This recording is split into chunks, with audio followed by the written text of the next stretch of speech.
최근 여객 업황이 이 호조세를 회복세를 보이고 있지만 오랜 기간 누전된 적자로 인해서 이 재무 불안감이 커지면서 이 항공주에 대한 분석 엇갈리고 있는데요. 이에 대해서 오늘 양지환 대신증권연구원 모셔보고 이야기 나눠보도록 하겠습니다. 스튜디오에 나오셨습니다. 어서 오세요. 네, 안녕하십니까. 일단 이 국내 항공사 주가 최근에 반등 조짐을 보이고 있어요. 역시나 이 여객 수요 회복 덕분이라고 봐야 될까요? 네, 그렇습니다. 일단 최근에 여객 수요가 빠르게 올라오는 게 가장 큰 요인이라고 할 수 있는데요. 예. 그에 덧붙여서 최근에 한 3가지 정도의 긍정적인 좀 이슈가 좀 있었습니다. 예. 일단 첫 번째로는 이제 대한항공 3분기 실적 발표가 있었는데요. 예. 대한항공의 3분기 영업이익이 일단 8천억을 상회하면서 일단 시장 기대치를 30% 이상 상회하는 그런 호실적을 발표를 했습니다. 예. 호실적의 그 면면을 뜯어보면 화물 쪽이 연착륙하는 모습을 보여준 것도 있지만 여객 쪽이 상당히 많이 개선되는 모습을 보여줬고 예. 그리고 비용은 상당 부분 많이 늘어나지 않는 예상보다 이제 비용 증가가 적게 된 부분들이 호실적인 어떤 원인으로 이제 저희들이 파악하고 있습니다. 예. 두 번째로는 일단 10월 인천공항 통계가 발표가 되었는데요. 최근에 이제 항공사들이 국제 여객 쪽이 많이 늘어나고는 있지만 사실 장거리 쪽은 좋았는데 예. 중거리나 단거리 쪽의 회복세가 조금 더디게 진행됐었습니다. 근데 10월 데이터를 보니까 동남아나 일본 노선이 상당히 약진을 하고 있기 때문에 예. 향후 이제 LCC들의 4분기 실적에 대한 기대감이 유입되고 있다 이렇게 보고 있고요. 마지막으로 일단 최근에 이제 진에어가 재무 불안 요인으로 인해서 하루에 주가가 한 19% 이상 급락하는 날도 그랬죠. 있었는데요. 예. 아무래도 이제 자본 감소, 자본 잠식 그리고 거기에 따른 유상증자 이런 거에 대한 이슈가 주가 하락을 이끌었다고 좀 보고 있습니다. 근데 10월 30일 날 공시를 통해서 영구채 발행을 이제 완료했다는 공시를 하면서 예. 이런 논란이 좀 일단락됐다고 좀 보고 있고요. 거기에 따라서 여객 수요 회복에 따른 어떤 실적 기대감 이런 부분들이 더 크게 작용했다 이렇게 보고 있습니다. 예, 가장 처음에 말씀하셨듯이 이제 대한항공 실적 상당히 좋게 나왔어요. 어닝 서프라이즈 나왔는데 그렇다면 다른 항공사들 실적은 어떻게 보세요? 예, 일단 3분기까지는 다른 항공사들은 아무래도 이제 대한항공 실적에서 가장 큰 부분을 지금 차지하고 있는 부분은 아무래도 이익 기여도 측면에서 봤을 때는 화물 쪽이라고 보시면 될 것 예. 같고요. 여객이 대한항공 같은 경우는 장거리도 이제 가지고 있었기 때문에 중거리 회복, 장거리 회복에 일단 수혜를 좀 받았다 이렇게 좀 볼 수 있습니다. 근데 다른 항공사들, 특히 이제 LCC들 같은 경우는 3분기 중거리, 단거리 쪽의 수요 회복률이 그렇게 높지 않았습니다. 동남아 같은 경우는 40% 초반대, 예. 일본 같은 경우는 20%가 채 안 되는 정도 수준에 머물러 있었기 때문에 예. 3분기 거의 이제 BEP 정도 수준에 머물렀을 걸로 좀 보고 있고요. 4분기부터 흑자 전환 가능할 걸로 보고 있습니다. 그런 가운데 어쨌든 이 일본 노선 회복세도 뚜렷해지고 중국도 이제 리오프닝 검토한다는 소식도 들려오고 있는데 이렇게 되면은 좀 LCC 눈여겨봐도 될까요? 어떻게 보십니까?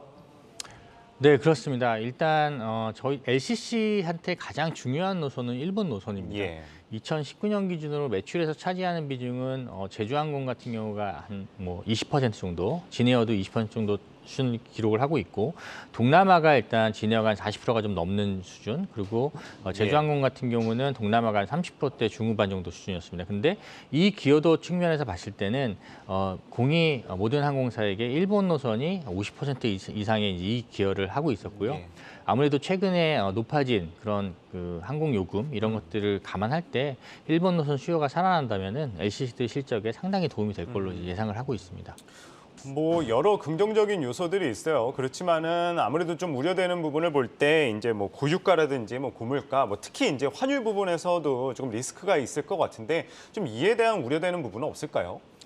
네, 환율 올라가는 부분들이 이제 3분기에 상당히 LCC들 주가의 발목을 잡았었는데요. 예. 환율이 올라가면서 LCC들이 갖고 있는 그 외화부채에 대한 환전 손실로 인해서 단기 순손실이 커질 것이라는 이런 우려감 때문이었습니다. 근데 예. 최근에 어저께 그저께 해서 환율이 이제 급락하는 모습을 좀 보여주면서 4분기 기말 환율이 3분기보다 크게 높지 않을 수 있다라는 일단 어떤 그런 기대감도 지금 나오고 있는 상황이고 이러한 부분들이 일단 주가에도 영향을 좀 주고 있다고 좀 보고 있습니다. 그리고 고금리 같은 경우는 일단 금리가 이제 많이 올라가게 되면 아무래도 소비자들이 이제 그 가처분 이익이 많이 줄어드는 효과가 발생할 수밖에 없습니다. 그리고 소비가 위축될 수밖에 없는데요. 하지만 이제 그 항공사들 같은 경우는 코로나 기간 동안 워낙 이제 여행 수요가 억눌려 있었기 때문에 예. 다른 소비를 줄이고라도 여행을 가려는 그런 지금 잠재 수요들이 상당히 많이 있다고 좀 보고 있습니다. 그래서 예. 고금리 영향은 지금 당분간은 이렇게 크지 않을 걸로 좀 보고 있고요. 다만 일단 뭐 유가 같은 경우도 일단 3분기 같은 경우는 2분기 대비해서 유가가 좀 떨어졌었습니다. 예. 그리고 최근에 좀 올라오고 있긴 하지만 어쨌든 뭐 아무래도 글로벌 경기 둔화 이런 것들 때문에 수요가 강하게 올라오지 않을 거라고 좀 전망을 하고 있기 때문에 지금 금리, 유가, 환율 이런 부분들은 3분기 대비해서는 조금 나아지고 있다 이렇게 좀 보고 있습니다. 네. 뭐 어쨌든 결론적으로 뭐 약간의 좀 우려스러운 부분도 있지만은 긍정적인 부분이 계속 있어요. 그 해외 쪽 이제 미국 그 항공주들도 보면은 요새 반응이 좋잖아요. 그런 의미에서 봤었을 때 항공주 좀 비중 확대 괜찮을지 또 그 가운데서 어디를 가장 주목하고 계시는지 말씀 부탁드리겠습니다. 예, 일단 3분기 실적에서 봤듯이 일단 대한항공이 실적이 상당히 견조하게 나오고 있습니다. 그래서 지금 3분기의 어떤 그 내용을 봤을 때 대한항공 실적이 4분기 그리고 내년 1분기까지도 상당히 견실한 흐름을 보여줄 가능성이 높기 때문에 예. 단기적으로는 일단 대한항공이 더 좀 안전해 보이고요.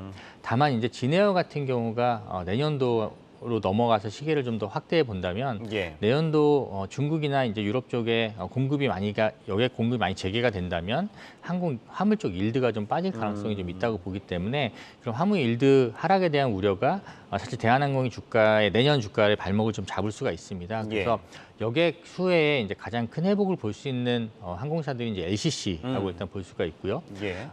제주항공하고 진에어를 보시면 될 것 같은데 제주항공 같은 경우는 근데 11월 말에 이제 대규모 위상 신주가 예. 새로 이제 증시에 상장이 됩니다. 그러면 오버행 이슈가 좀 있기 때문에 예. 그 이후에 접근하시는 게 맞다고 좀 보고 있고 최근에 재무구조 관련해서 주가 이제 큰 폭으로 조정받았고 하지만 이제 그런 우려가 지금 이제 사라진 진에어를 저희들은 추천드리고 있습니다. 예, 오늘은 이 가장 주목하는 종목 이 진에어까지 살펴봤습니다. 항공주에 대해서 알아봤습니다. 양지환 대신증권 연구위원이었습니다. 말씀 고맙습니다. 감사합니다.